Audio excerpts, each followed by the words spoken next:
Gang rape என்கின்ற வார்த்தையை தமிழகத்தினுடைய மண்ணில் திராவிட முன்னேற்ற கழகத்தினுடைய ஆட்சிக்கு பிறகுதான் நம்ம கேட்கிறோம். நான் சொல்வதை கனத்த இதயத்தோடு நம்முடைய தாய்மார்கள் கேட்டுக்கொள்ள வேண்டும்.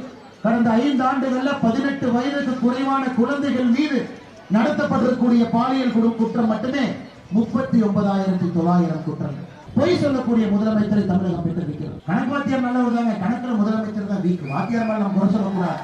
ஆனா இவங்க செய்யறதெல்லாம் விளம்பரம் செய்வது, ஸ்டிக்கர் ஒட்டுவது, பள்ளி விழுந்த சாம்பாரை கொண்டு போய் போடுறது, அழுகிய முட்டை போடுவது. எப்படி கரூருக்கு கோயம்புத்தூருக்கு ஒரு செந்தில் பாலாஜியோ, திருப்பூருக்கு ஒரு குட்டி செந்தில் பாலாஜியா உங்க மேயர் தினேஷ் மாறி இருக்கிறார். ஆனா தமிழ்நாட்டுல திமுக காரனை கேட்டா நாங்கெல்லாம் பீகார் யூபி எல்லாம் கம்பேர் பண்ணக்கூடாதுங்க, ஸ்காண்டினேவியாவோட கம்பேர் பண்ணணும், நார்வேவோட கம்பேர் பண்ணணும். நீங்களாம் நார்வே மேப்ல பாத்துருக்கீங்களா ஐயா? சில திமுக தலைவர்களுக்கு வாய் மட்டும் இல்லைன்னா நாய் கவிட்டு போயிருக்கு.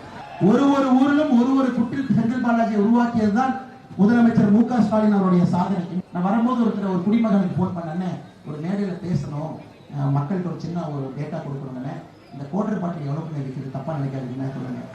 அவர் கேட்டார், தலைவா வீரண்ணா இல்லையானார். வீரண்ணா என்ன படி என்று காமராஜர் சொன்னார், குடி என்று ஸ்டாலின் சொன்னார்னா சரித்திரத்தில் எழுதுவாங்க. இப்ப முதலமைச்சர் ஸ்டாலின் அவர்களே கேள்வி கேட்கிறீங்கல்ல, எதற்கு டிஜிபி மாத்தணும்னா இதுக்கு தான் டிஜிபி மாத்தணும், எதற்கு சீஃப் செக்ரட்டரி மாத்தணும்னா இதுக்கு தான் சீஃப் செக்ரட்டரி மாத்தணும். இப்ப சீமானே வெயில் அவரால் முடியல, நீ ஓட்டு போடுறீங்களோ போட மாட்டீங்களா, ரன் பண்ண சொல்றேங்கிற சீமானன்